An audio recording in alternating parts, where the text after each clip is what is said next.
Hi everyone, welcome back to Metropolis. It is December 13th, 2023. On today's episode, we have Ted Rutland, a professor from Concordia University. His research and activism focuses on the racial politics of urban planning and policing in Canadian cities. Stay tuned after our segment with Ted for Hello Goodbye Lines. We have Savannah and Ode, and they will be talking about the unmarked burials at McGill, as well as Indigenous-led community organizations and how they are in need of more funding. How are you doing, Ted? I'm doing all right. How are you? Excellent. I'm doing excellent today. Thank you for coming on. So today I have asked you to come on so graciously to talk about Montreal's budget. Mm-hmm. So just last month, the municipal government put out their 2024 budget, and the biggest chunk of it is going to public security. Mm-hmm. What do you know about public security, Ted? Well, it's a question of what anyone in the city knows about public security. Yeah, so they passed the budget on Monday. It included a $35 million budget increase for the police. Mm-hmm. And, you know, to anyone who thinks about it for 5 seconds, you realize that public safety has to do with many more things than just the police. I mean, what keeps you safe? Mm-hmm. You can name a bunch of things. The police are probably rarely involved in keeping you safe. And even when we're talking about, you know, serious crime, violence, the police, you know, are kind of the least bad solution, if there's a solution at all to these things. There's a whole bunch of things we should be doing to promote public safety, but we live in a city where public safety equals the police. And so if the city government wants to address fears of crime or violence, we just throw more money at the police. And I believe this is a trend. If we go to our first slide we have, this is an article you put out last year, I believe, in called Montreal. This is for our audio listeners. This is an article put out December 8th, 2022. The title is "The City of Montreal is Overfunding the Police, and the SPVM budget still goes. The SPVM still goes over budget." Excuse me, by Ted Rutland. Last week's city budget proposal includes a historic $63 million increase in spending on the SPVM, which has the highest number of officers per capita in Canada, and overspent last year's budget by $50 million. Let's go to the next slide immediately. So from this article, we have this bit of a summary of a report put out in 2019, commissioned by the city, that found that the Service de Police de la Ville de Montréal, the SPVM, are 4 to 5 times more likely to stop a racialized person than a white person. One more time. Next slide, please. We have another set of quotes from that article. If we look at the 10 largest urban police forces in Canada, the Service de Police de la Ville de Montréal, SPVM, distinguishes itself in several respects. It is the police force, for example, with the largest number of police officers per capita, as we said before. According to my research, your research, Ted, between 2017 and 2021, the SPVM overspent its budget by an average of $30 million each year. Have things changed since last year? No, we continue to throw money at the police, and the police continue to spend that money and then spend whatever they feel like spending. And so they went over budget by $42 million this year. So the average overspend is now up to $35 million a year. So that's just $35 million every year they spend because they feel like it. I think anyone can sort of imagine that there are some needs in the city that could be met with that $35 million, but the police just spend it. What's interesting is that for this year, so for 2023, they were given a $63 million increase to hire 142 more cops. Mm-hmm. They hired half that number. They spent all the extra money anyway, and then still went over by $42 million a year. So they just spend whatever they want. They decide their own budget. And the city continually rewards them by giving them a bigger budget increase every year. The major response from City Council this year was to say, are you sure we're giving you enough money for 2024? Like, if you keep going over budget, maybe we should just give you more.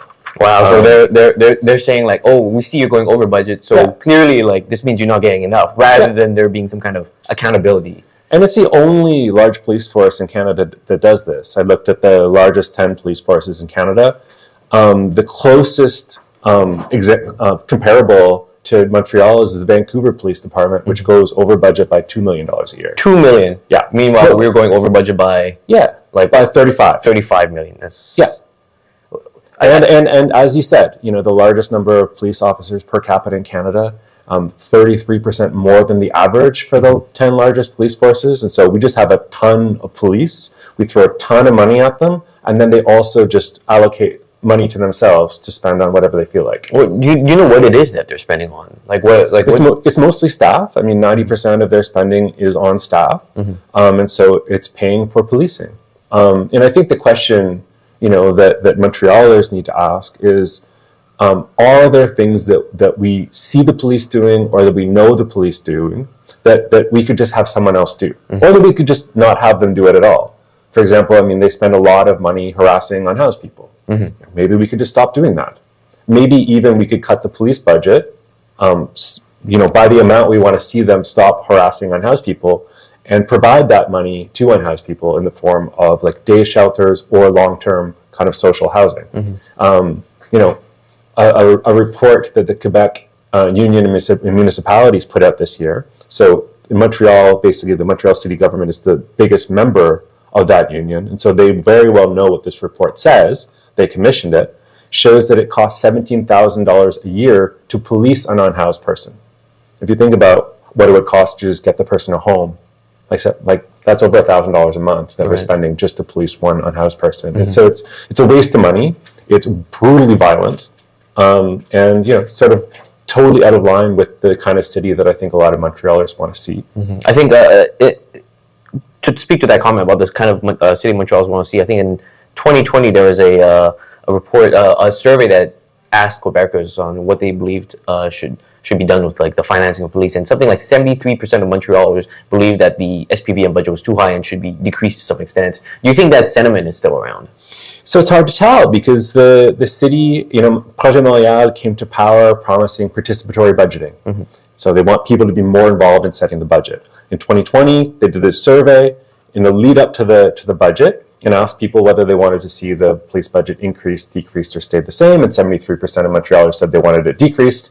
They obviously didn't do that. They increased the police budget that year anyway, and then the next year they just didn't ask the question, and they haven't answered it since. They know what the answer would be, I guess. Of course they know what the answer would be. So yeah, I think 2020 was a special time, right? This is in the middle of the second wave of the Black Lives Matter movement, the two largest protests against police violence and racism in Montreal's history happened that summer. And so obviously, people's support for something that would make Black Lives Matter, something that would reduce police racism and violence, was very high. It was, on a lot of people's minds at that time.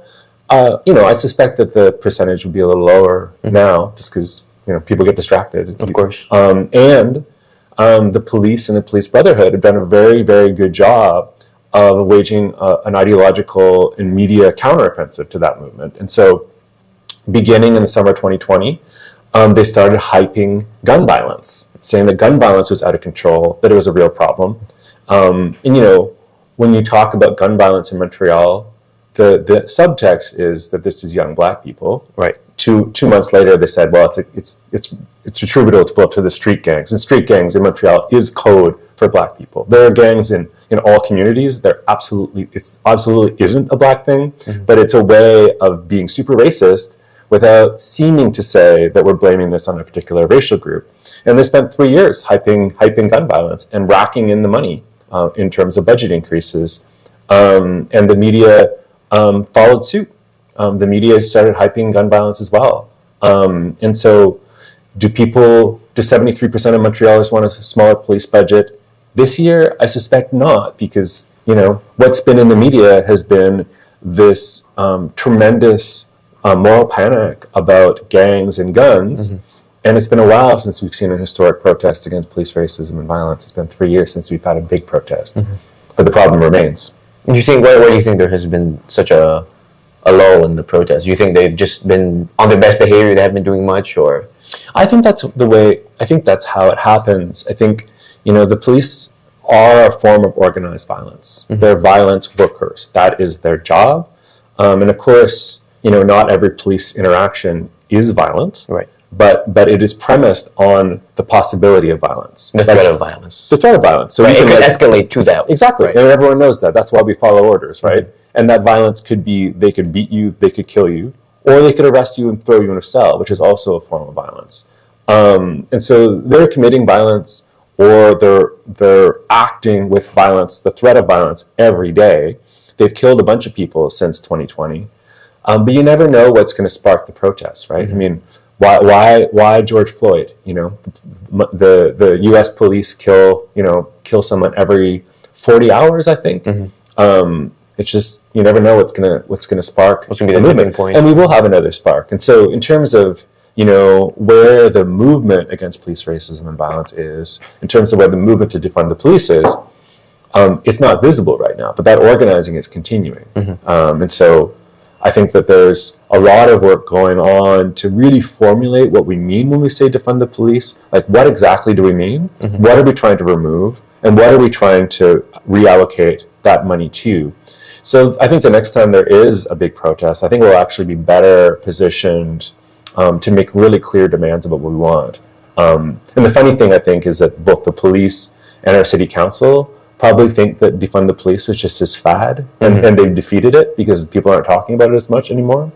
But it's the only way to reduce police racism and violence. And so to the extent that the police continue to be racist and violent, which they are, and they always will be, that demand is never going to go away. So let's talk about the only way to make the police less racist and violent. So what that brings to mind is, like, let's say sometimes you'll see these kinds of like more like reformist calls, right? That like cops have more, there's more accountability, that there's like maybe a stronger police ethics commission, that perhaps there's even body cameras. And so I'm wondering, how would you reconcile that with this approach to defunding the police? Could you still defund the police and have that kind of accountabilities to body cameras, or how do you weigh those options to make the police less violent? Well, why is defunding the police the only option? I think the first thing you need to recognize is that police departments were not formed in order to keep people safe, and that's not what they do today. And so, 150 years ago, when police departments were being created, people were much more honest about the fact that this is to protect property, this is to protect, a racist and classist, patriarchal social order. And so, in the 30 years after the Montreal police were created in the 1800s, you look at the jails, and it's massively disproportionately Irish people arrested on disorderly conduct charges. And you have to remember that, in some ways, Irish people in North America in the 1800s are like very subjugated. Some people even argue that they're not quite white at that particular moment in time. And right, because I've heard whiteness is it's a term that can be like what is it, like a label that can be given and then taken away. Like I feel like I've heard that, like, initially, like Irish people, Italians, a lot of the kind of Catholic population, Jews, of course, were not considered part of that white umbrella, which now they've perhaps entered that. It'll change. It'll probably change again. But then they're also disproportionately working class at that time. So they're basically, the police exist to throw Irish workers in prison for being disorderly. But, disorderly is a very vague term, right? Disorderly according to whom? And it's only really in the last sort of 50, 60 years that the police have done this intensive public relations campaign to say that we exist to keep you safe. And they decided to do that largely because they were really coming under attack for brutalizing working class and poor people, racialized people, Black and Indigenous people primarily. And so we have to recognize that the idea that the police are the best way to keep us safe is a public relations effect. This is not what they're created to do. And so when we find over and over and over again that they disproportionately harm poor people, people with mental illness, Black people, Indigenous people, that's police operating as intended. And if we wanted to change that, we would want to try to think about how to keep each other safe in a different way. In terms of these reforms that have often been proposed, so what people propose are like better police accountability, body cams, better training. So the better training thing and hiring more diverse cops, that's been implemented since the mid-1980s in Montreal and earlier in the United States. There's been some really good anti-racist training programs. Police have been through some good anti-racist training programs, better than your average citizen. But their job is to arrest and harm poor people and people of color. So it doesn't really matter what's in their head. If you put me on the anti-street gang unit, what am I going to do? My job is to arrest young Black people. I can be the most anti-racist person in the world, but then I'm just going to get fired because my job, and police are called to throw unhoused people out of metro stations. It's like, if you train them better, they might do that more kindly. Right, but they're still doing it. It's still the job, right? Body cams, studies have shown that it doesn't have any impact on police racism or police violence.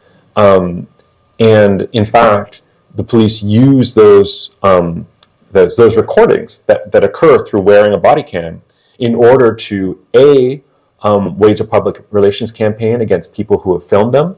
And so the police always complain that their legitimacy is being hurt by all these activists filming them and then editing the videos any way they want and putting them out on social media. So the Montreal Police Brotherhood is very clear that they want body cams so that they can put out the true account of what happened. But of course, they're going to edit the films the way that they would like. Of course. So this is about public relations. And then the other thing we can think about is, well, we have video recordings of the Montreal police killing 2 unarmed black people, 1 black person with a tiny kitchen knife. We have video footage of them killing these people, and the police those cops have faced no consequences. So the idea that if we suddenly had body cams, all of a sudden the police would be less violent, kind of doesn't work very well when we recognize that we have video footage and nothing happens. And so in the history of the Montreal police, 1 police officer lost his job for killing someone, but then he was given his job back. Otherwise, they all carry on and have their wonderful careers. Was there something exceptional about that case that led to that kind of level of, punishment? Yeah, so the police officer named Alain Gosset killed an unarmed black teenager named Anthony Griffin in 1987. And protests against police racism and violence had been growing for a decade prior to that. And when that happened, that was almost like Montreal's George Floyd moment. Right. We didn't have 50,000 people in the streets. It's a smaller city, but we had thousands in the street. And when the cop was found not guilty of manslaughter in a criminal court, a second wave of that protest happened. Really radical kind of movement, including like older black people, black students at Concordia, as well as tons of white people and other people of color joining in solidarity. Really beautiful kind of movement, and made it clear that if this wasn't handled, it was going to be really, really hard for the police to continue to operate. And so the police chief at the time said, "We got to fire this guy," and so they fired him. He never got convicted of manslaughter or murder, but he got fired. But then the Police Brotherhood had his back, contested the firing, and he got his job back. So that's and the Police Brotherhood was on that police chief for his whole career, made it very difficult for him, and eventually organized a kind of coup within the police department to have him tossed out. So if you're the courts have the task of convicting someone of criminal charges. They never do it. A police chief could fire somebody in the same way that you can get fired from any job. Of course. Most people, if they kill someone on the job, would lose their job for that. I know I would. I know I would. Get fired for less than that. But the police chiefs don't want to do it because the pressure from the brotherhood? From the brotherhood and the rank and file, they've got to somehow manage this police force where you got a whole bunch of police officers who are more loyal to each other and to their union through the kind of blue wall of silence than to the police director. And if you want to have any control over what people are doing when they're driving around, not under your surveillance, right? And it's not like you're working at McDonald's and your manager can look at what you're doing, then you somehow have to win their goodwill. So I mean, all these reasons to me point to the need to have about as small a police department as you can. In the short term, in the next 10 years or 15 years, we probably need some kind of police department, but it should be as small as possible. And think about all the things that the police do that someone else could do better, or that we don't need to do at all, and make that transition. And then when we're down to a small police department, we can talk about how to reduce the need for police work. And so people would say, "Oh, we need the police to arrest murderers." Okay, but there's a lot of things we can do to reduce murders. So maybe we should do that too. And maybe we can shrink this down a lot. One of the things that you said that kind of sparked something in me was this idea of reducing certain tasks that the police have, right? Yeah. So they have this whole bevy of things that they do, right? Let's say traffic, protest kind of management, responding to whatever kind of like 911 calls. 911 calls, of course. One thing that kind of I think is very relevant to this was that this thing I read about how cops used to be in charge of ambulances. Mm-hmm.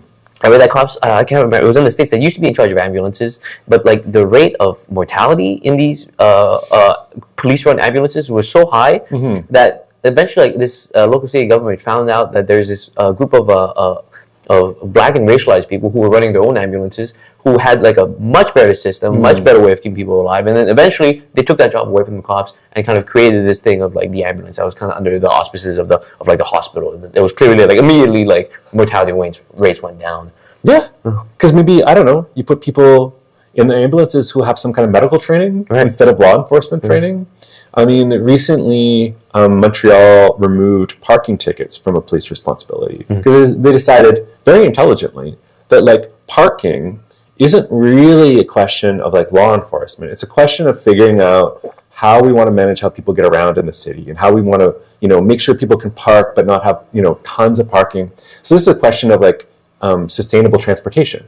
And so they removed that task from the police. So 100 positions were removed and given to the Sustainable Transportation Unit. We can go on and on with that, right? So even our police chief, Fadi Degar, will say that 70 to 80% of 911 calls have nothing to do with criminality. They're calls for service. Many cities are moving towards in the same way that some cities, a long time ago, decided we're going to have an ambulance service. A lot of cities are moving to create a fourth service. So you have police, fire, ambulance, and a fourth service. And the fourth service responds to 911 calls that don't have anything to do with criminality.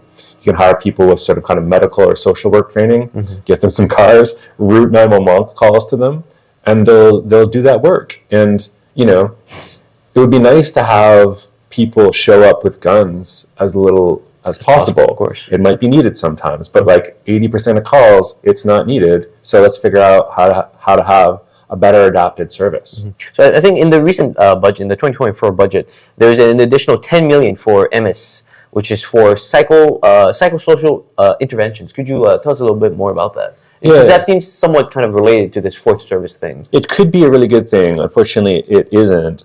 And so EMIS sounds very cheap, Mobile de Médiation et d'Intervention Sociale, mobile social intervention, right?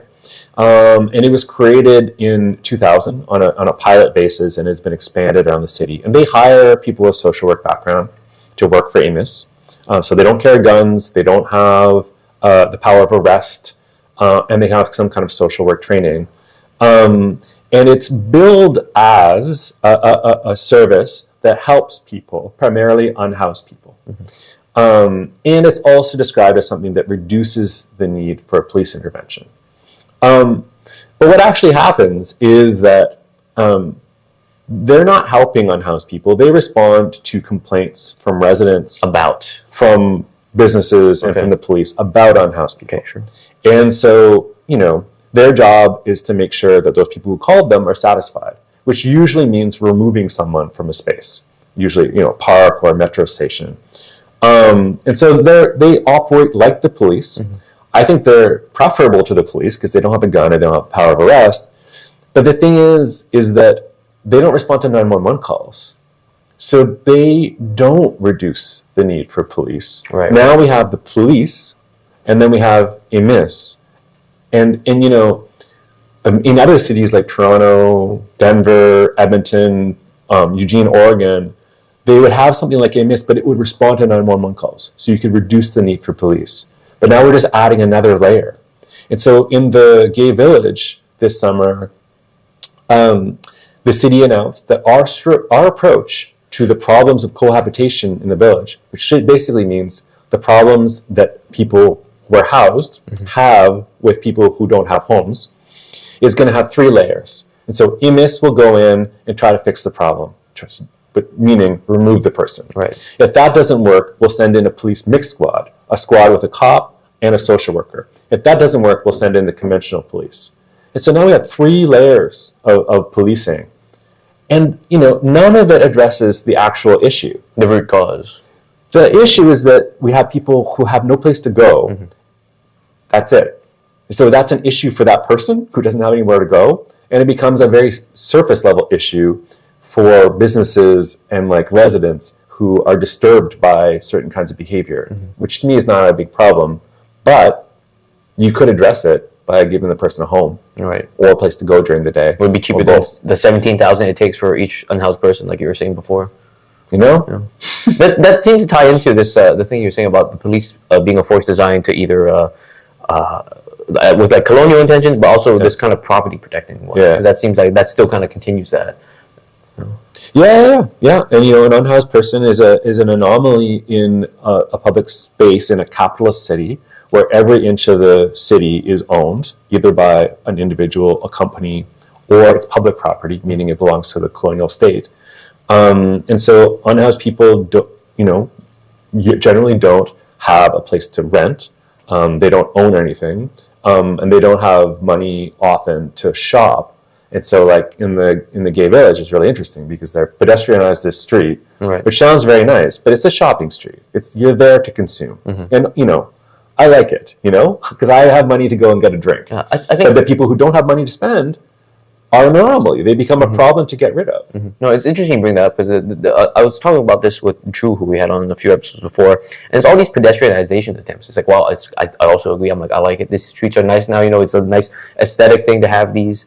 But one of the chief arguments they use is that pedestrians and cyclists spend more, right? So like, you have this nice, like maybe like eco-green reasons, but underneath that, you still have this kind of desire to have people who are more efficient shoppers, more likely to spend their money, right? Aesthetically, it's very nice, but it seems a little weak as an ecological argument when the whole thing is premised on spending more money on things that we presumably don't need. No, absolutely. I want to take this back to this thing we're talking about, this idea of safety, right? You're talking about this PR attempt by the cops here, and I presume elsewhere in the 80s, right? To show that there are these paragons of public safety.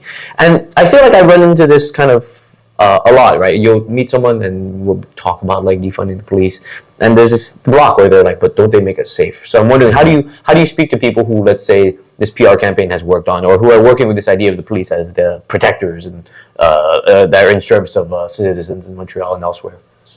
Yeah, I mean, I guess, a big misunderstanding is the nature of police work, because most of us get educated about what the police do through like Law and Order or like, I don't know, Brooklyn Nine-Nine, Sure. some kind of TV show, right? And it just seems like they're just constantly like, investigating, finding the bad guys, bringing them to quote unquote justice.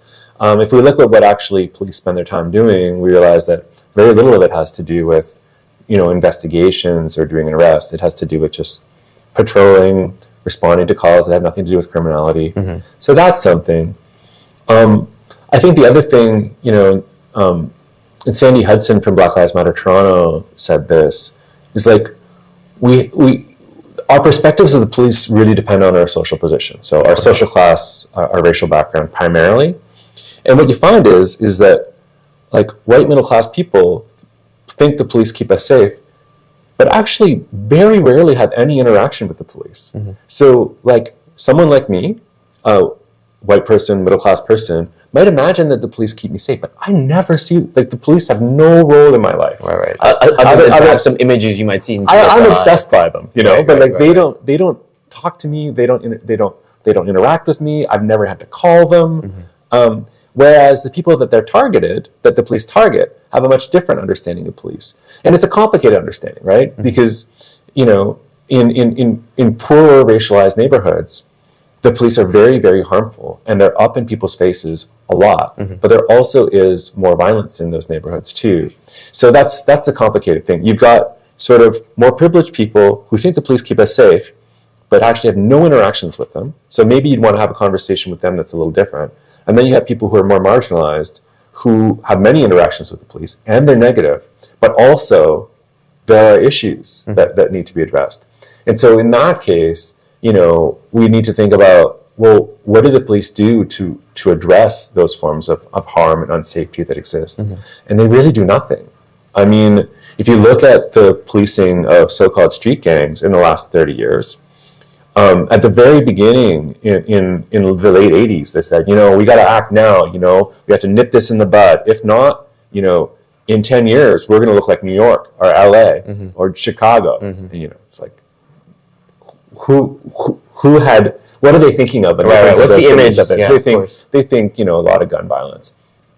But 30 years in, they haven't done that. They haven't reduced gun violence. They haven't reduced gangs for very obvious reasons, because what they do actually increases interpersonal violence. It increases people's desire to be in gangs. And there's all kinds of things that you could do to reduce violence of all kinds, reduce gun violence, reduce gang violence, and we don't do them because we think that the police keep us safe. And this is an argument that Miriam Kaba, an amazing African-American intellectual and activist, says. It's just like, we are convinced that the police keep us safe. And because of that, we don't think that we need to do other things. And there's so many other things we could do that would actually keep us safe and that would reduce, the desire to call the police. If you could actually reduce the amount of violence in the neighborhoods that are really targeted by the police and affected by interpersonal violence, that would be a wonderful thing, but we don't do it. Do you think, two questions then, do you think the unwillingness from, let's say, like City Hall to kind of I guess first off, could City Hall put the pressure on the police to lessen their budget? And if so, why have they not done that? From what you're telling me, I wonder, do you think City Hall is full of these kinds of, let's say, white middle class types who believe in this idea of the police making them safer? Why haven't we seen that kind of reduction of police budgets, even though the public will seems to be there, even though there's this long history of racist violence towards communities here in Montreal? Yeah, and so the city government sets the police budget. So they could increase it, they could decrease it. They could also do a bunch of other things that would be useful, and they don't do it. So then there's the question, why? In Montreal, we're one of the few large cities in Canada that has political parties at the municipal level. The other one is Vancouver. But we're different than Vancouver in that we only have two parties. We have Projet Montréal and Ensemble Montréal. Whereas Vancouver has sort of 3 or 4 parties, including one genuinely left-wing party.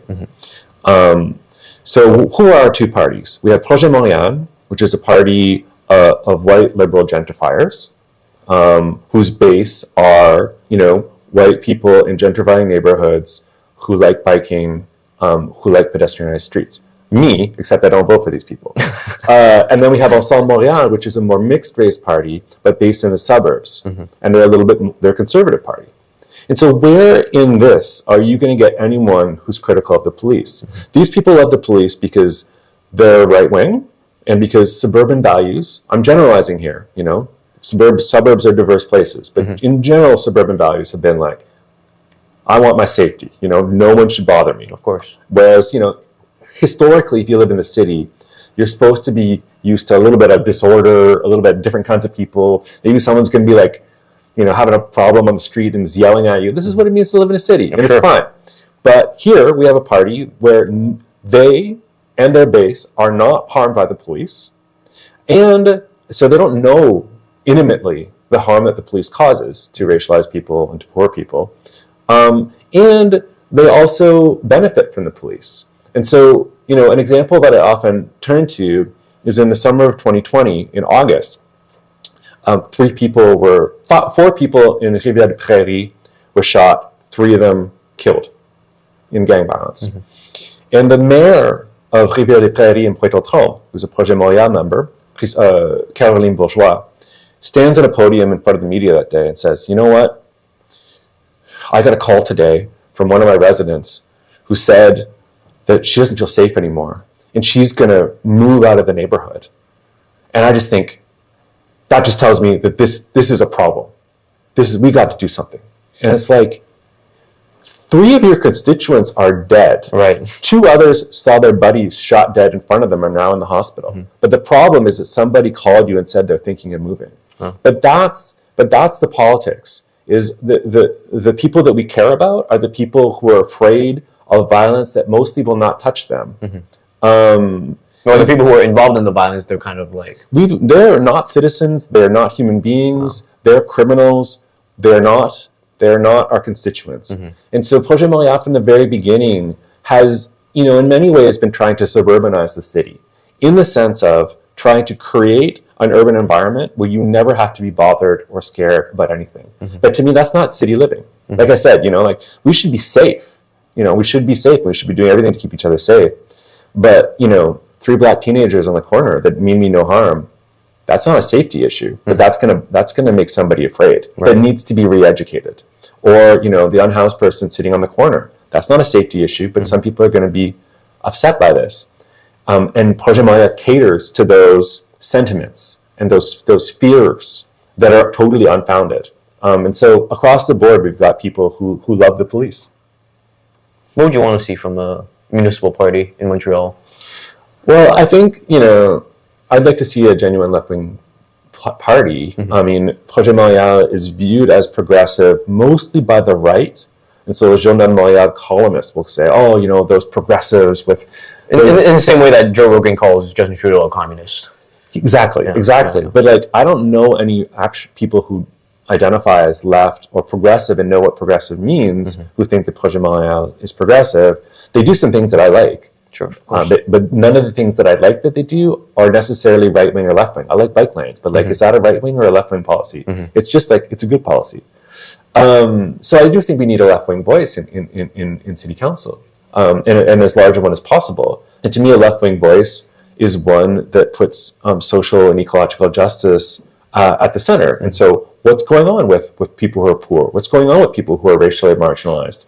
How can we create a city where their needs and their interests are priorities? And we're so far from that, right? How do we get there? I mean, we have one city councillor, Craig Sauvé, who was with Projet Montréal for a while, and now he's independent. He's become he's always been a progressive voice, but in that party structure, he was muzzled.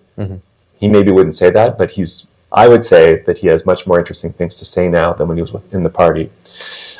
It would be nice to have a couple more independents in the short term. And then, in the medium term, we could have a genuine, left-wing party. And it doesn't have to become the government.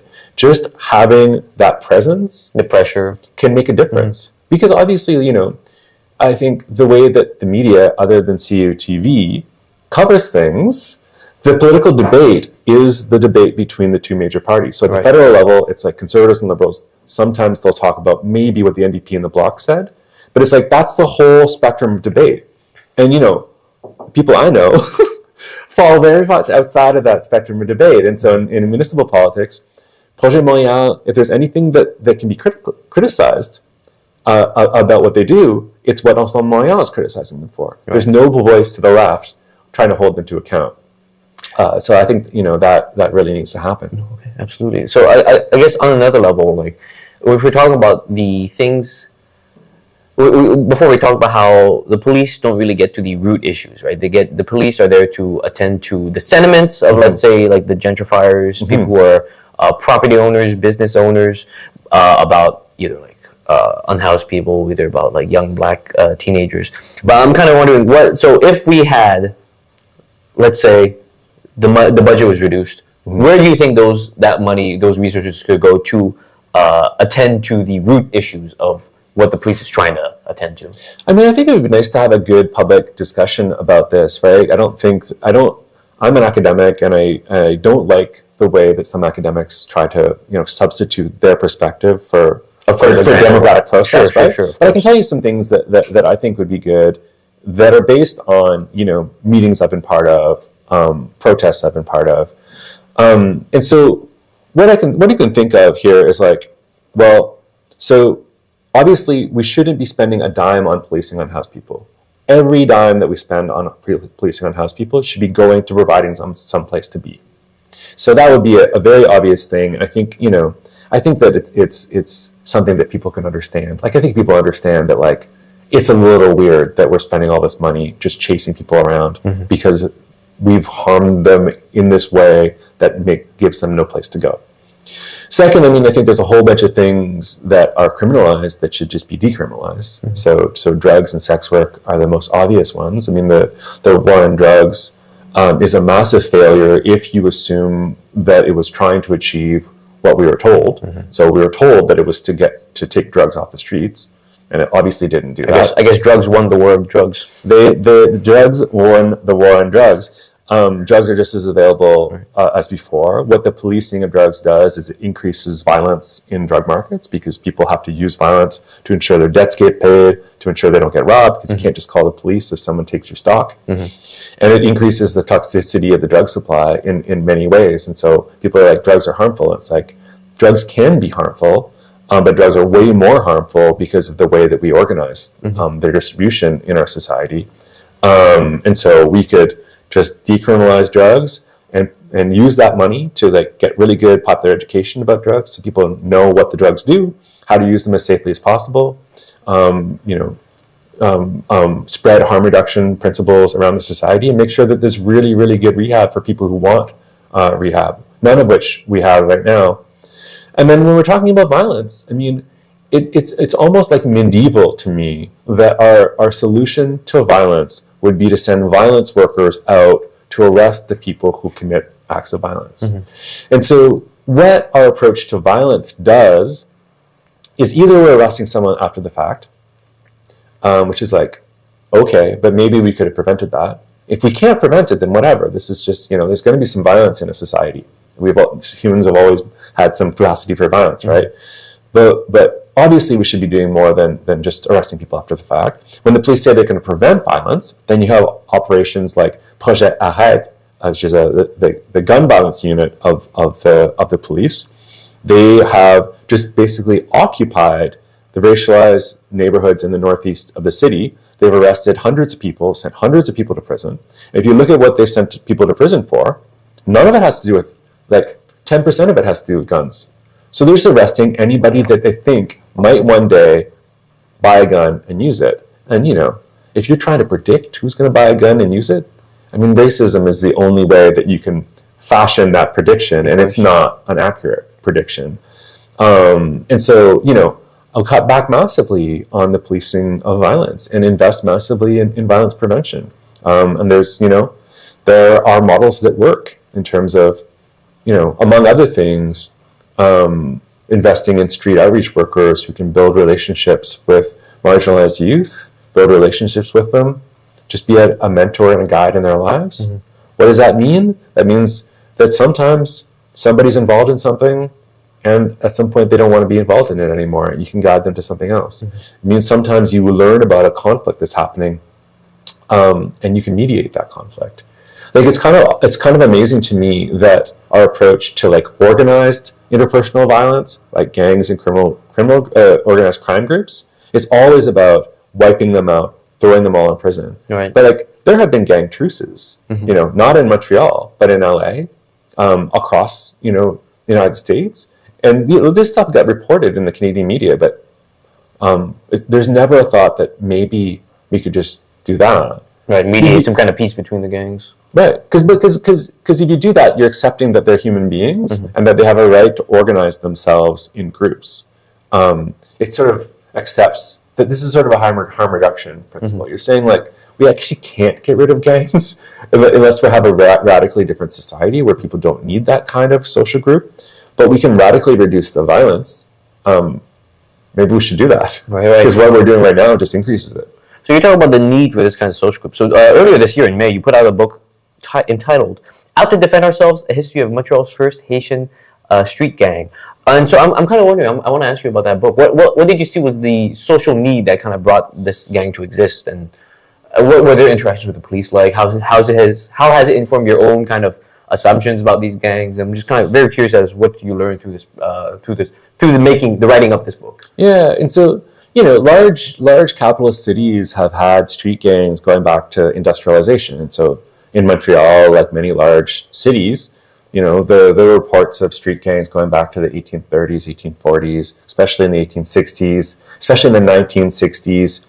And what gangs are formed to do in general is they're generally formed in marginalized neighborhoods. And so Montreal was a pretty white city on stolen land until the 1960s and 70s. So they were predominantly poor white people, and especially a marginalized ethnicity. So they're more likely to be Irish, Jewish, Italian, Portuguese, etc.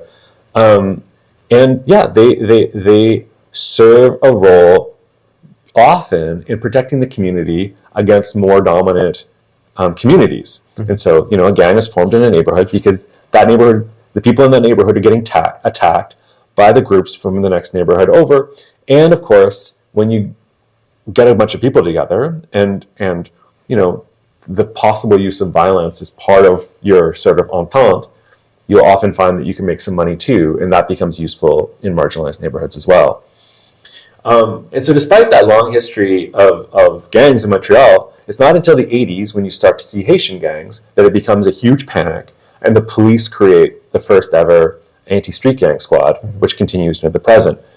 And so looking at this, and knowing I have a lot of Haitian friends and comrades in Montreal, I was like, it seems like those gangs were probably initially formed to protect the community. And a couple of my friends were like, yeah, that's what we hear. And so I managed to track down the leader of the first Haitian street gang, a guy named Maxime Aurélien, who I co-wrote the book with, and he's become a really good friend.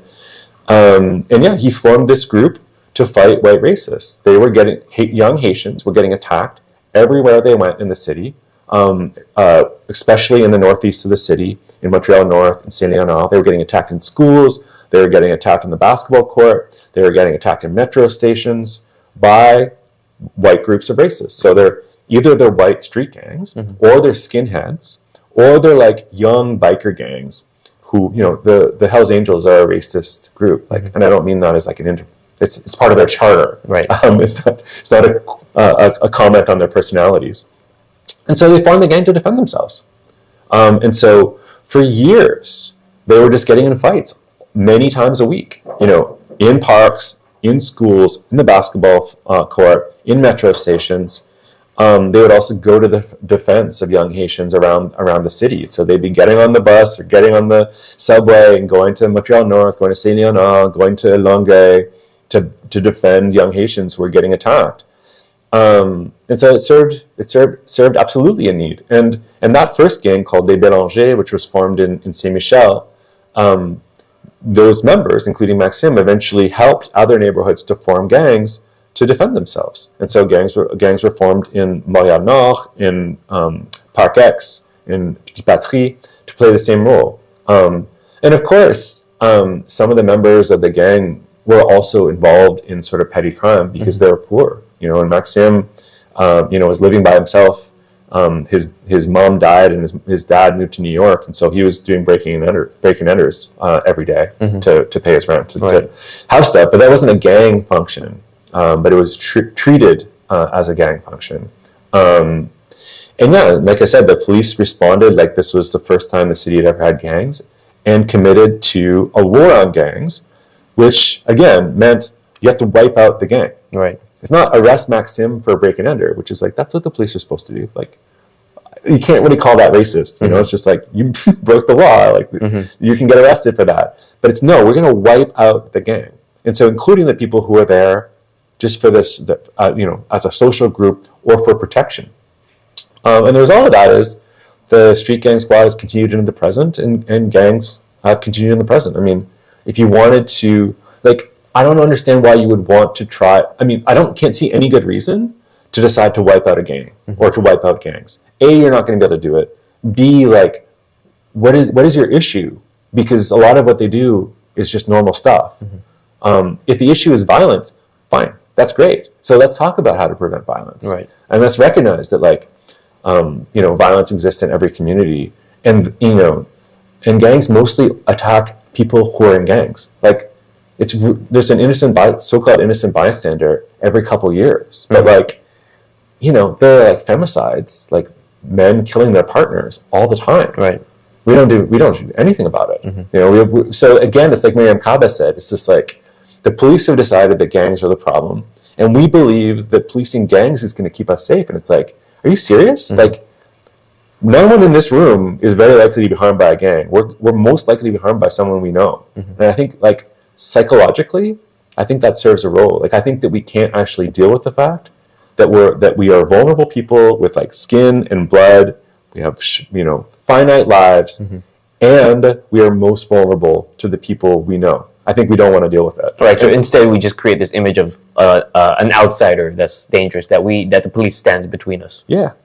And it doesn't have to be racist. Like it doesn't have to be the racial other, but racism's really good at constructing people as particularly dangerous. And so to the extent that we're not willing to recognize that we are just vulnerable in our lives, and that's what being alive means, and that we don't do the things that we could do to reduce that sort of vulnerability, we want the police to keep us safe, it's always going to be like, someone whose existence is far away from ours. So the racial other, the so-called like person with mental illness, the unhoused person, is going to be the threat, even though that's really not the threat unless you're part of that community.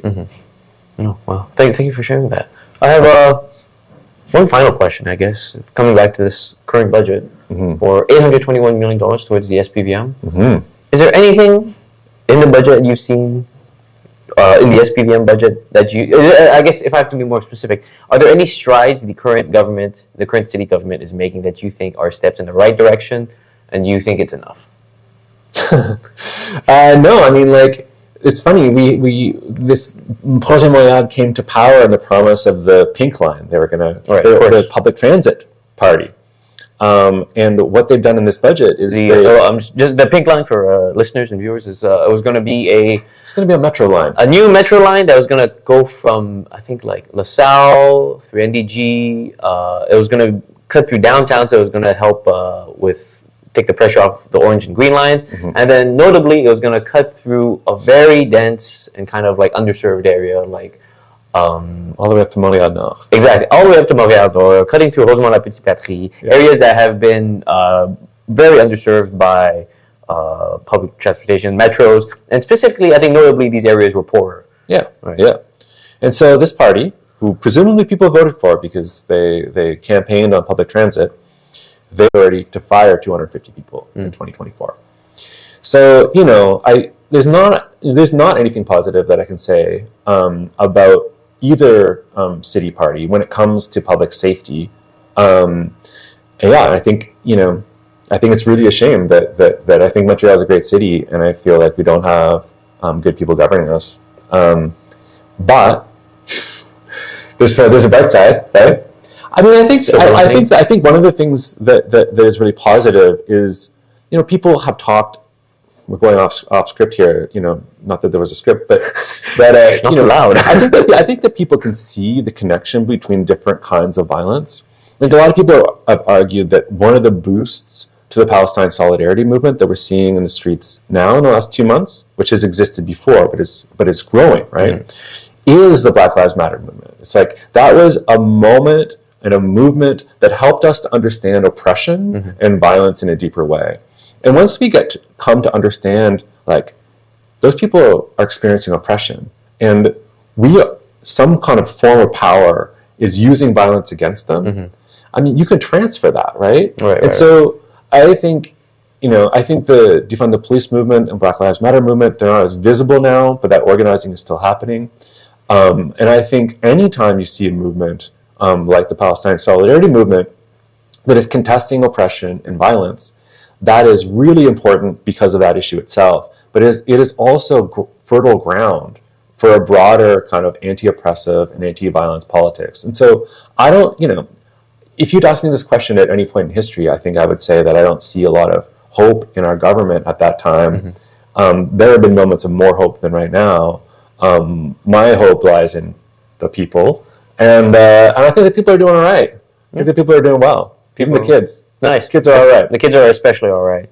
Thank you very much, Ted, for coming on. Thanks for having me. Now, of course, this is a very engaging discussion. Lots to cover. It'll be interesting to see, I guess, when that spark happens, right? When the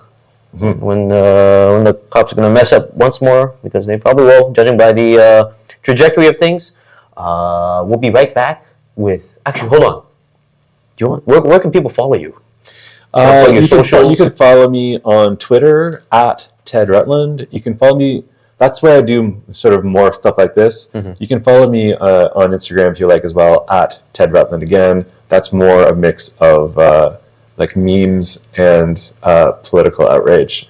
Important. A bit more of digestible, funny form. There you go. There you go. It's important to do that kind of stuff. And also, you can get Ted's book on Fernwood Publishing, Out to Defend Ourselves: A History of Montreal's First Haitian Street Gang. Yes. Terrific. We'll be right back with Hello Goodbye Line. Stay tuned. Welcome back to Metropolis. We're back on our segment Hello Goodbye Lines with our journalists. Today we have Savannah Craig from Local 514. Thanks for having me. Thank you for coming on. Sorry to make that drawn out. All right. Savannah, what do you have for us today? What have you been seeing? What have you been reporting on? What's been on your radar in general? Yeah, I've been covering something for a few months now that I just released the story on last week. I've been looking at how unmarked burials have been labeled as a hoax. When I say unmarked burials, these are the unmarked graves and burial sites associated with residential schools in Canada. So essentially, where this started is in 2021, 215 possible unmarked burial sites were discovered in Tk'emlúps-Teshwetmik. This is in British Columbia, and this sparked searches to be conducted across the country. But there's been lots of mistrust within these searches, and some are labeling it as a hoax, even in the media as well. And this has caused some people to show up to these, potential grave sites with shovels, demanding a dig. Terrible. Yeah, it is terrible. I interviewed the independent special interlocutor for missing children and unmarked graves and burial sites associated with Indian residential schools. Her name is Kimberly Murray. That's a long name. Not Kimberly Murray, but her title as well. I had to take a few breaks to check on it, but yeah, I first met her at there was a national conference in Montreal that I attended, as well as my colleague Aude. We attended in September. That is an annual national conference that happens in different cities across Canada. This year it was in Montreal. So we had met first there for an interview, but a few weeks ago I conducted another interview, and we can take a look at a little clip of what she has to say. For people who We'll just go to the next slide. have the idea that, why can't we just start a dig, that there's going out to these sites, There you go. what would you This is Savannah Craig interviewing Kimberly Murray, the special interlocutor. Well, first I would say, would you like me to go dig up your ancestors where they're buried? I'm not going to say Because her full title. I'll dig them up. You already did that for me. Most communities don't want to actually exhume the children's bodies. They want to protect the grounds and make sure there's no development on top of those cemeteries. And they want to do ceremonies so that they can call the spirits of those children back to their communities. There are some Well, first I would say, would you want like me to bring their go dig child up your or their ancestors family where they're member back buried? I home mean, that's to their absolutely community, great. and They go dig there them have up. been some individual Most communities exhumations. don't want to actually But it's not that the simple when children's we talk bodies. about They a want to full protect the cemetery grounds ground, and make sure there's no because if they don't development know on who's top in of those those grounds, cemeteries. we're not going And they want to do until ceremonies there's so that they can consultation call the spirits of with those the children various back to their communities communities. impacted. There are So some many of the individuals that want to residential bring their schools, as child people know, or their family they member had back the home children to their from community, and there 30, have been 40, some 50, individual 60 different exhumations. communities. And so But it's not that simple those when we talk conversations about a have full to happen on a cemetery ground, nation-to-nation basis. because if they don't know who's What in those we're going grounds, to do we're not going around to dig them the up burial until there's a grounds. full Very consultation upsetting for with communities and various survivors communities that are doing the impacted. sacred work So of many of the with residential unmarked schools, burials. as people know, And they had I the think children it's from disappointing that 30, 40, 50, individuals aren't 60 different educating communities. themselves And and so actually reading those the Truth and conversations have to Reconciliation's happen on a report, in nation-to-nation particular basis Volume 4, about which what speaks they're going to about do around the burial deaths ground. that happen in And Indian residential for schools, the communities and documented survivors deaths that are that doing happen the in sacred Indian work residential of schools, looking and for the also the unmarked fact burials. that we have found And I think burials it's, of children long disappointing before that Tk'emlúps happened. individuals aren't So, educating it's an themselves ongoing and sort of actually disappointment, reading the Truth and concern Reconciliations that report, in individuals particular are Volume 4, which speaks really about traumatizing the communities as they're doing the this deaths that already happen in traumatic Indian work. residential schools, the documented deaths that happen in Indian residential schools, and also the fact that we have found burials of children long before Tk'emlúps happened. So, it's an ongoing sort of disappointment, concern that individuals are really traumatizing communities as they're doing this already traumatic work that they have to do. So I had asked her what she thought of people showing up to sites with shovels, essentially demanding a dig. Her response was very pointed and kind of, I would say, pissed off. Maybe that's not quite journalistic language, but yeah, no, I think she made a clear kind of case that's sort of disrespectful, right? It's disrespectful towards these communities who do not want these, who do not want these burial sites exhumed, and also it's kind of very, very forceful, right? She was like, I think she was saying like, how'd you like if I came to your ancestors' graveyards and dug them up, right? So it's clear that these people who believe it's a hoax, who want to dig it up, that's I think it's clear that she thinks that's an incredibly disrespectful act. Absolutely. And to give more context on her role, she was hired by the federal government to essentially put together a report of what should happen to these burial sites, after a dig is completed, because a lot of communities have concerns about what can happen, as some of these sites are on private land. So, currently for the sites that are on private land, they can't, conduct ceremonies and kind of, allow for people to visit these sites, which is important to many in their own healing journey around residential schools and intergenerational trauma caused by, Canada's genocide of Indigenous people. Of course, and ongoing violence. And she made this very clear when I interviewed her in September, is that she's invited into communities. She doesn't just go. She waits until she's invited to come, and then once she is invited and she attends these communities, she meets with residential school survivors, community members, leaders in the community, to kind of hear from everyone, to have their input put forward and hear what should happen to these sites. And she also helps decide how much money these communities receive in order to carry out these digs. So she also, I mentioned that she puts together a report. She released a report this past summer, and her mandate will be completed this upcoming summer, and she will release her final report. For people who want to read these reports, they are available on her website. I guess I kind of want to talk about the process of uncovering these unmarked burial sites, because I think when I first decided I wanted to cover this story, I was trying to understand, why are some people running with this hoax narrative? And I found it to be that a few things that came up is that language is really important. There's a lot of critique over, these sites being called mass graves. The proper terminology seems to be unmarked graves and burial sites. Included in her title. Of course. And I think that mistrust is coming from here, because essentially what happens in this process is that many communities are using ground penetrating radars. It's something that I covered in the episode. I showed some visual examples which help give people an idea of what these look like. Essentially, it's looking for what they call anomalies, which could be a grave. It doesn't mean that they are. Anomalies are essentially shifts in soil detected in the ground, and these shifts in soil can occur, naturally, but it can also occur when a grave is dug. And I think shifts in soil density specifically, I think. Exactly, yes, thank you. I think that a lot of Indigenous communities are careful to call these anomalies. Some people also say suspected graves, burial sites, because it has been proven that there are records, many Indigenous children who died were buried near residential school sites.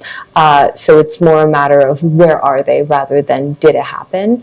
And some communities are also using aerial technology to detect, these shifts in soil density. So yeah, I think it is really important for people to understand that not all anomalies are unmarked burial sites, but right. that doesn't mean that there aren't graves out there. So you think because of that kind of distinction that like they're doing these kinds of searches or I guess scans, the fact that there's some of them that might not be 100%, some people can take that as to mean that, oh, none of them are, or they take that kind of like potential to mean something like either less or more than it is. Absolutely, absolutely. Because there have been some communities that have conducted, like searches in terms of they've reached the stage where they're digging into the ground. Some communities have not, found graves, and I think that's kind of fueled the hoax narrative.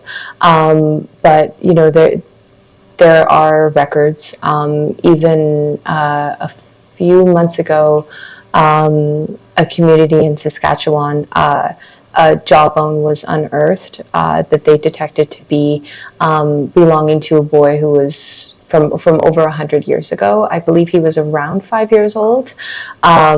So this just happened to be unearthed by a gopher. So it's just kind of this process it takes time. But I think that we need to be really cautious of the language we're using around these, that, not all anomalies are unmarked burials, but it doesn't mean it doesn't exist. We have records. Part of the process. Absolutely. Absolutely. Thank you. Yeah. Here in Montreal, we do have potential unmarked burial sites. And I think that this case is interesting because it's not affiliated with a former residential school. It's actually on the grounds of the old Royal Victoria Hospital, which is near the Allen Memorial Institute, where the former CIA-led MK Ultra testing was conducted. So in Montreal, there's a group of Mohawk women known as the Gaunistonsera, also known as the Mohawk Mothers, and they're fighting for an Indigenous-led search at these grounds. They took McGill to court in order to halt construction. Currently, McGill is constructing on this site. And they want to halt this construction in order to allow for an Indigenous-led search of the grounds. The Mohawk Mothers are alleging that Indigenous children were experimented on and buried near the hospital, during these experiments.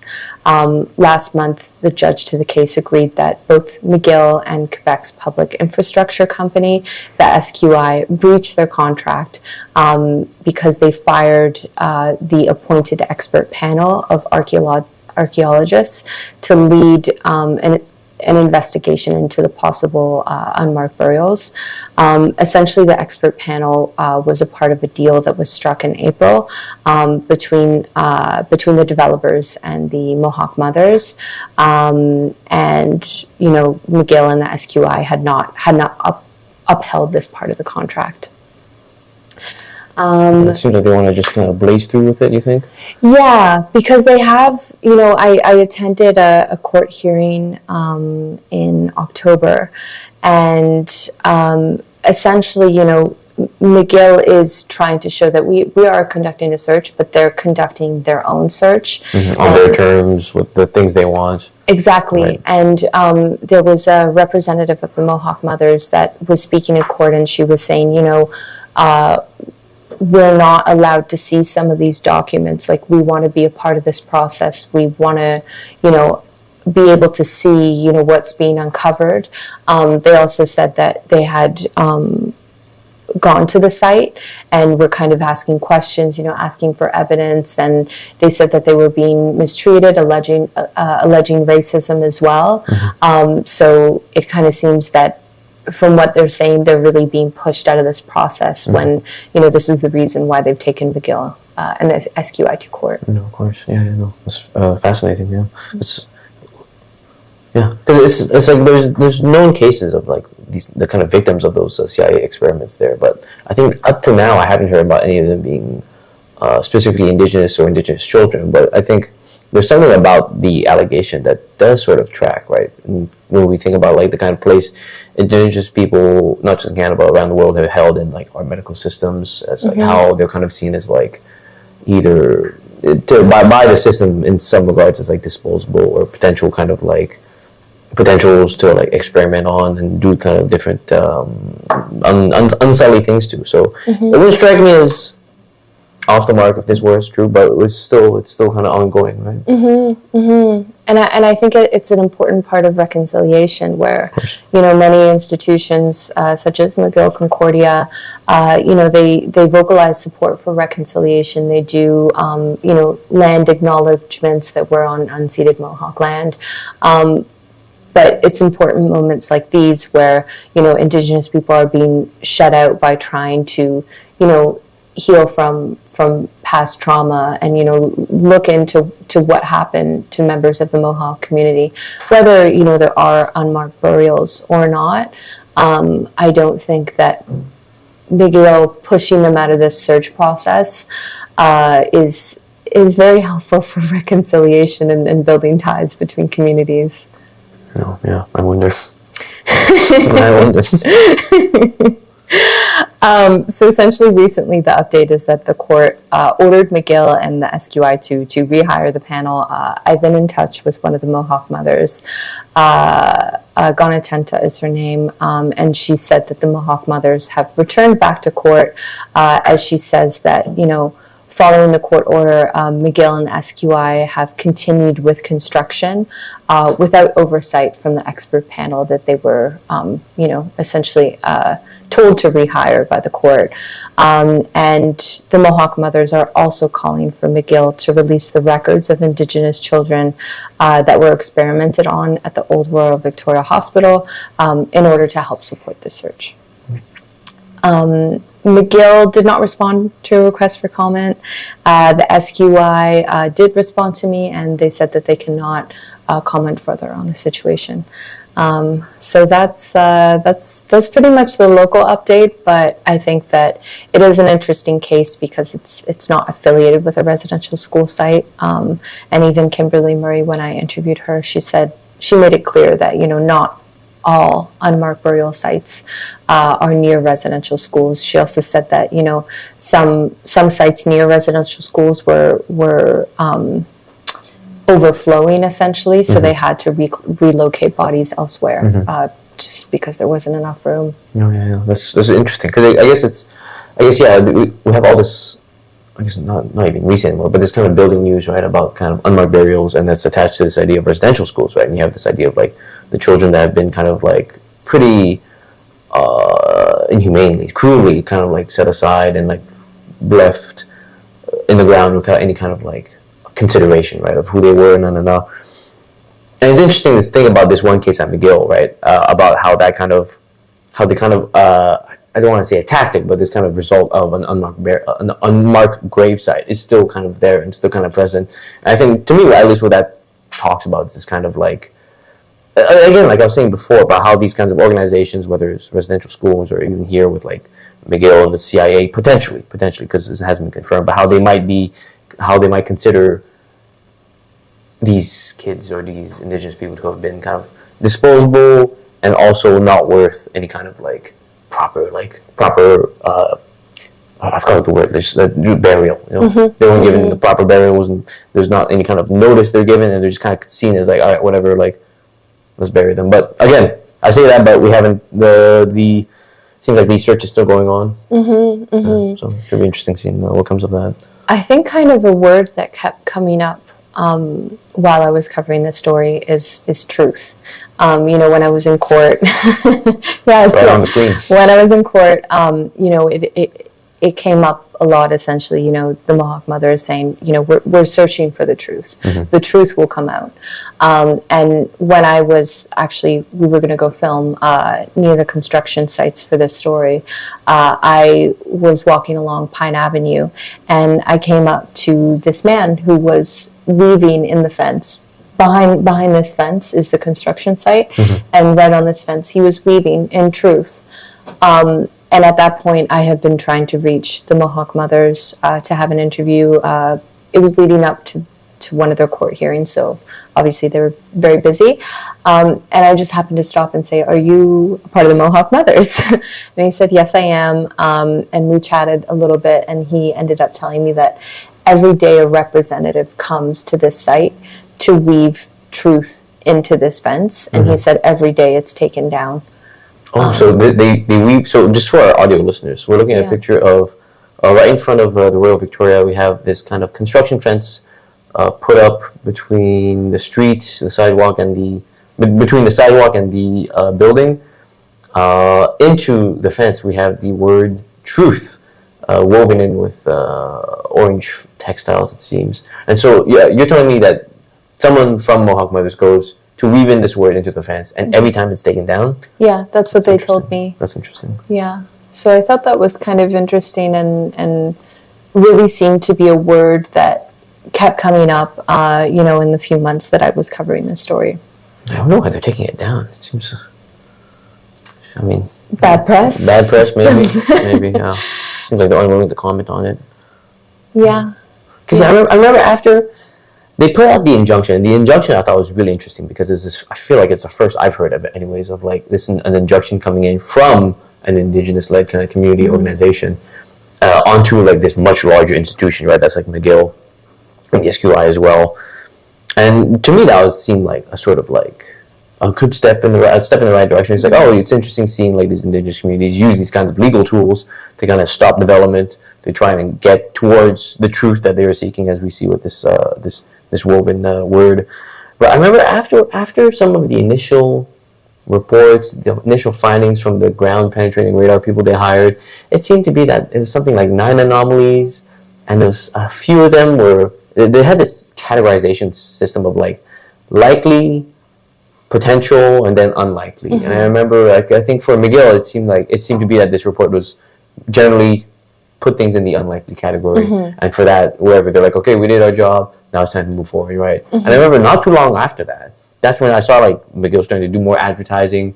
They put out like some renderings of what the new Royal Victoria site's going to look like, and at least to me, it really seemed like they want to wash their hands of this. They're like, all right, we did our job, now let's like build our big expensive like building now. Yeah, I'm glad you brought that up. An interesting point I heard in court, when the Mohawk Mothers had their chance to argue, is that they had essentially said that in McGill's own search through the ground penetrating radars, what they qualified as a potential grave site was essentially the dimensions, the size of a coffin.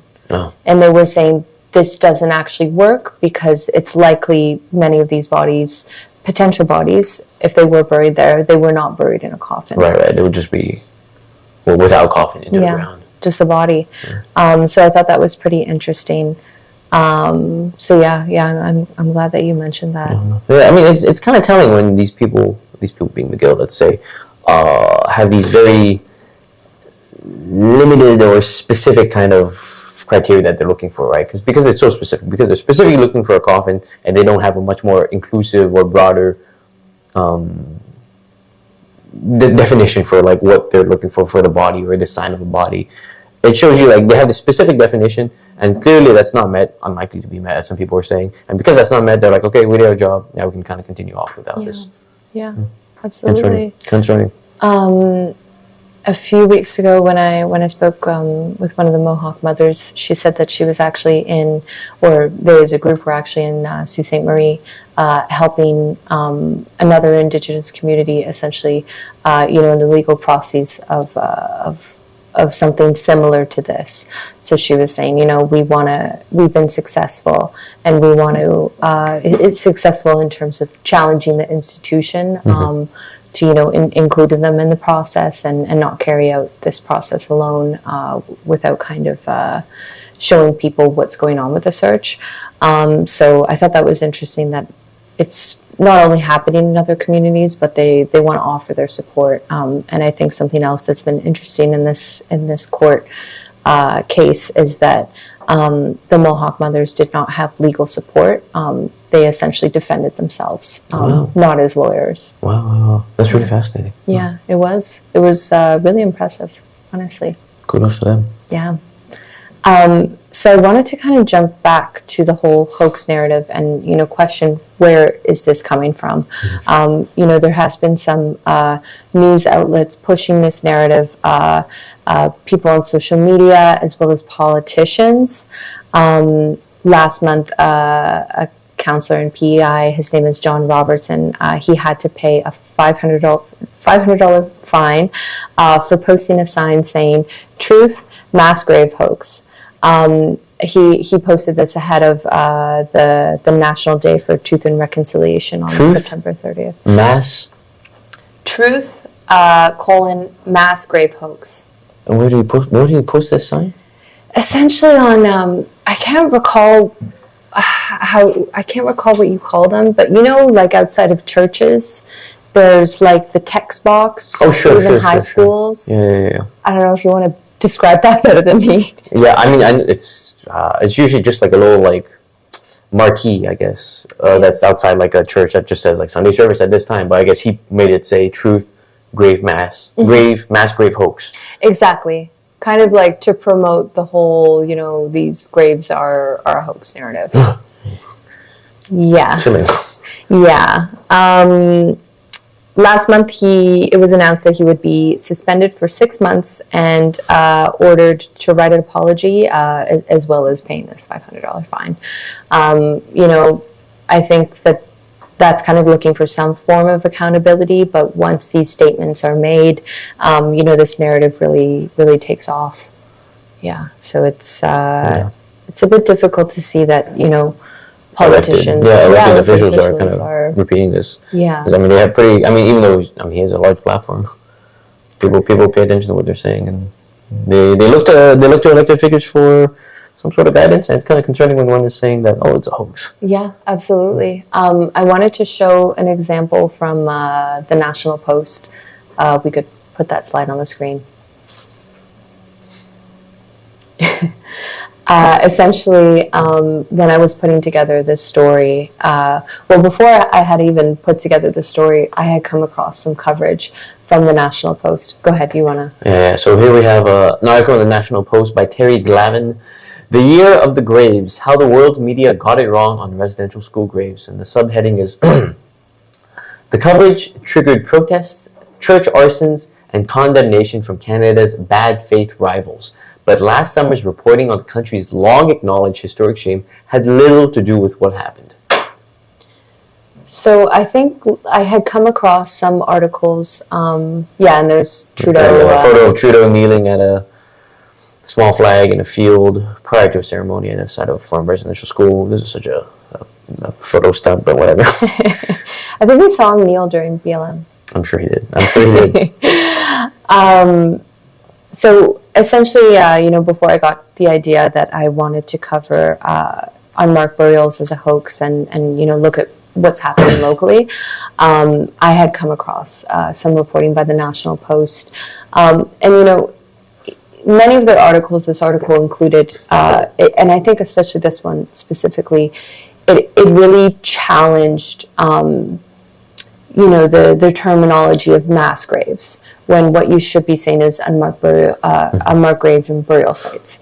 And I think that they're essentially challenging this because mass graves have made people think that, all anomalies are mass graves. Mm-hmm. But it's like we're still in this process of uncovering these sites.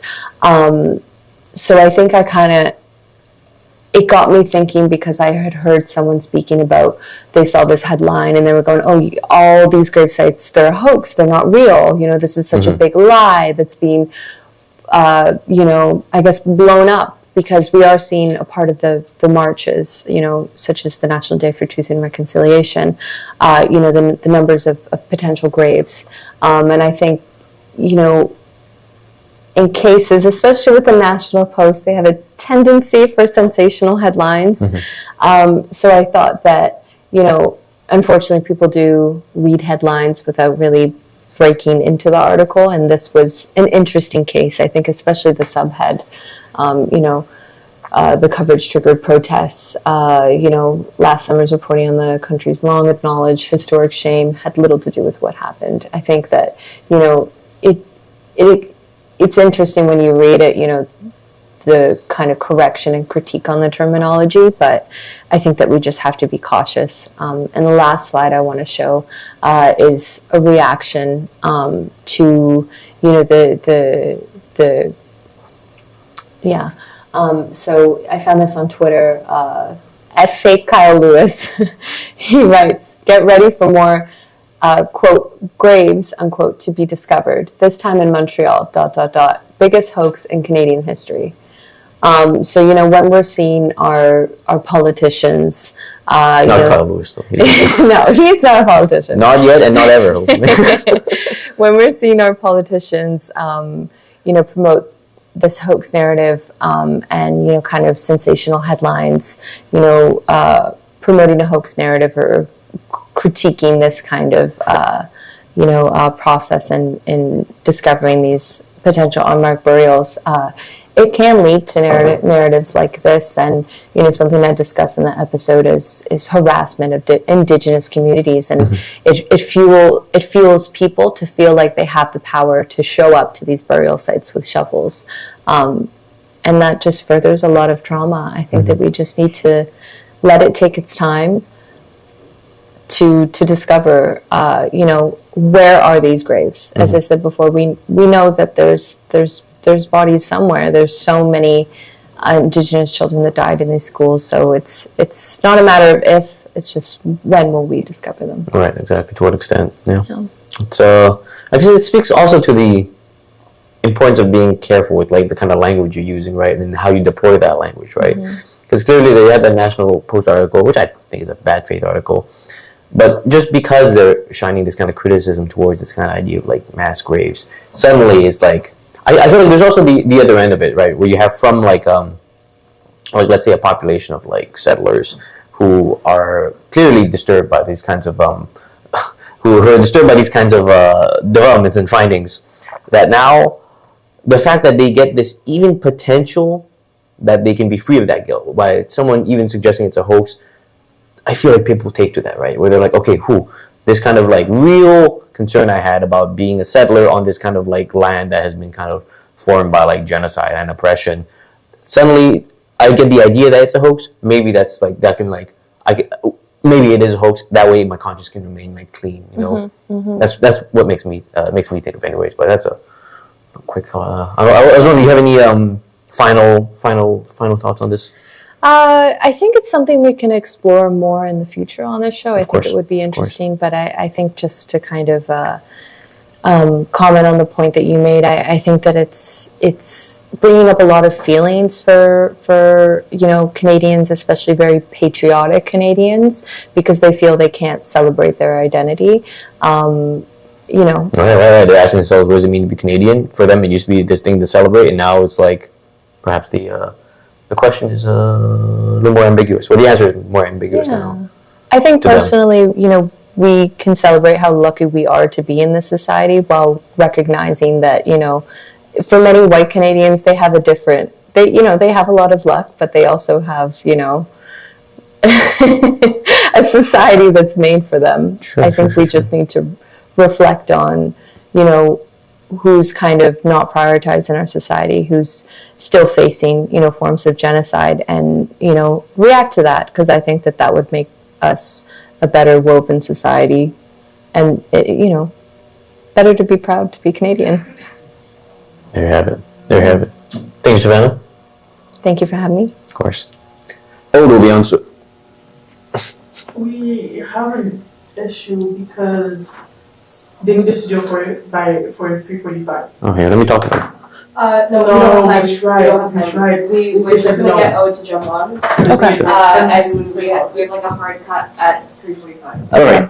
Yeah. But did they not know we were in here? Yes, but apparently it was a mix-up. Don't ask. Do you have the mic? It's not a problem, but.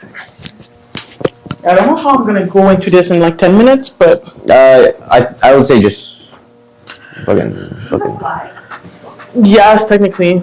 We can just go off the slides. Yeah, I guess it's gonna be more of a discussion than. Is it just Yes. it's the 3. Where's the 3rd one? It's the last. I think yeah. Sorry. Christmas. Yeah. This is the last one. If you had to summarize it. If you didn't, never mind. I'm trying to. I can't think right now. I'm sorry. Oh, do you mind just like moving a little bit towards the plant? Yeah. I'm sorry. I'm just opening my. Am I too? And Cole,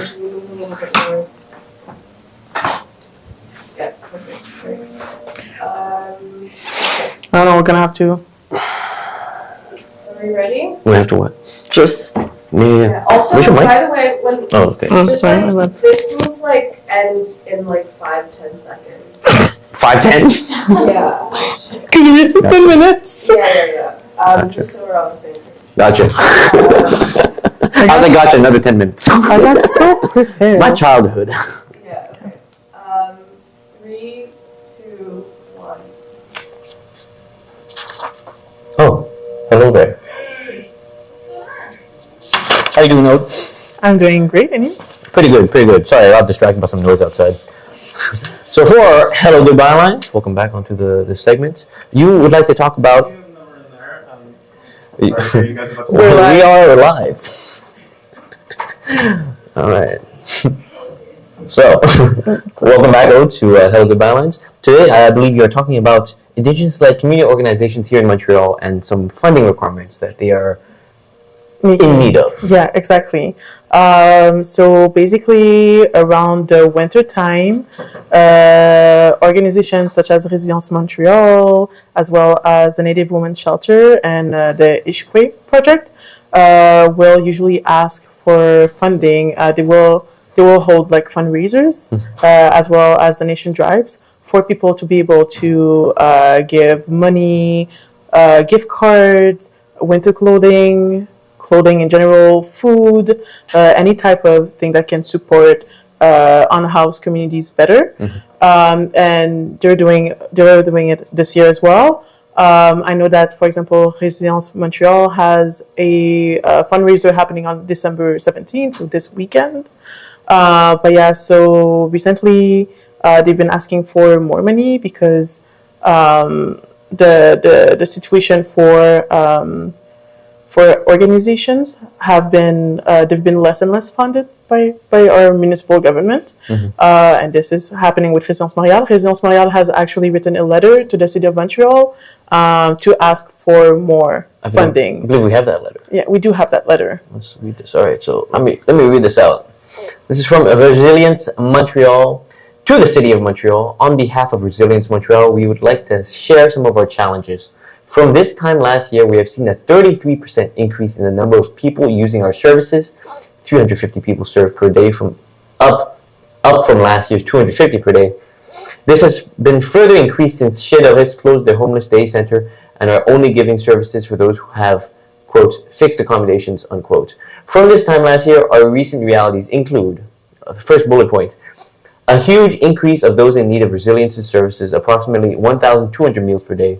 Decrease in well-being among the participants who come to resilience, not sleeping enough, lack of food security, significant shortage of funding for basic needs such as food, shelter, housing, cleanliness, lack of winter clothing in our clothing deposit for both men and women, more community members needing crisis intervention, a steady increase of violence against Indigenous women at Cabot Square. This is a result of Chez Doris being closed. The Ishkwe, thank you. The Ishkwe Project statistics from August 22nd, 2023 to November 8, 2023 show there are 13 missing persons cases, 8 missing persons cases without involving police, 5 hostage/kidnapping situations, 6 situations of human trafficking, sexual exploitation, 8 cases of single-incident sexual assault, 24 cases of intimate partner violence, and 1 murder/suspicious death. As the cold weather approaches, we are also concerned about the lack of truly accessible warming spaces within the area. We are requesting urgent additional funding in order to stay open and continue providing our services to some of the most marginalized people in Montreal. We are struggling to cover basic costs for food and to pay our incredible staff. Therefore, we are requesting $500,000 to hold us over through the holiday season. We're aware that the City of Montreal is committed to a 10-year funding of $158 million to an animal shelter. We're We are asking for a fraction of that commitment in the spirit of reconciliation. This would fulfill the City of Montreal's reconciliation strategy sections 3 and section 4. Yes, so exactly. So they've been asking, Resilience Montreal has asked the City of Montreal for money. So as it is written in the letter, it's $500,000, which is basically like 300 times less than like the $158 million that was given to an animal shelter. 821 million given to the police. Yeah, exactly. So again, just asking for $500,000 is not, it's not a lot, especially if it's going towards staff as well and for resources. It's nothing, you know. And I think that an important point to consider as well is that the fact that like I'm not saying that, you know, an animal shelter doesn't deserve that type of money. It does, obviously, like it is very important. But I'm saying the difference in what is being asked and what was given to an animal shelter and what is being asked by indigenous-led community centers and resources is quite, it's jarring to see. Especially like there's a certain equivalent that's being made, and if you look at like what is being asked and what is being given, which is quite, I don't think people understand what it is implying. So what do you think it's implying? Because there is, I mean, I don't want to go too much into detail, but I think it is important to think about the historical, like kind of I forgot a word, but the historical kind of narrative that like people of color have been seen as, I don't want to say less than animals, but less than animals. Asking for $500,000 is not a lot. It's really not a lot. If you can give that much money to the SPVM, if you can give that much money to an animal shelter, you can definitely give way more to indigenous-led community center and resources. And the thing is, one thing that's important also to know is that Résidence Montreal has said that if they don't receive the money, if they don't receive more funding, they might have to close for the holidays, which is very dangerous. Like we're currently in winter, the weather is going sub-zero, as they say. So more and more people are at risk of it without shelters and like resources being offered. More and more people are at risk of like, you know, dying during this winter. You know, they can't find shelter. We've seen this before with Elisa P. Putuguk. We've seen it with Rafael Napa Andre as well, who both have died due to like the conditions of the harsh winter in 2021. So it's very important that we are able to kind of, you know, support those centers and resources financially. And I think also another problem, the thing is like a big issue with this is that they're asking money to the municipal government, which the municipal government should give. But the municipal government has a tendency to, anything that has to do with unhoused population, they have the tendency to put it on the back of the provincial government. And then it kind of goes back and forth nonstop. And nothing is really being done. I know that in this situation, the city of Montreal said they would reach out to Résidence Montreal, but I guess we'll just have to wait and see how it goes. But even then, like it's been years and years where they have been asked to help with more long-term solutions to the winter, but also to homelessness, and we haven't seen that much progress having been done. So, and the thing as well is that when you think about it, an Indigenous person is 27 times more likely to be unhoused than a non-Indigenous person. That's a lot, especially considering that Indigenous people are only 5% of the Montreal population.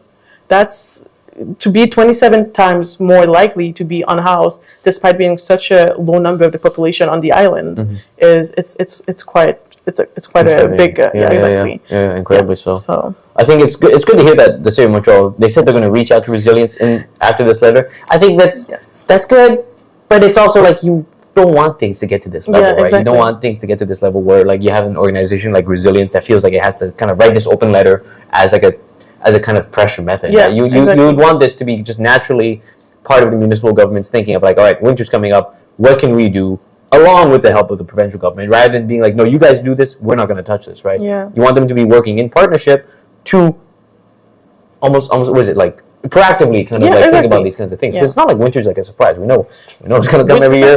Montreal's no winter's cold, lots of snow, but I don't know. It's bless you. Terrible that they had to write this, but it's exactly. I agree with everything you're saying.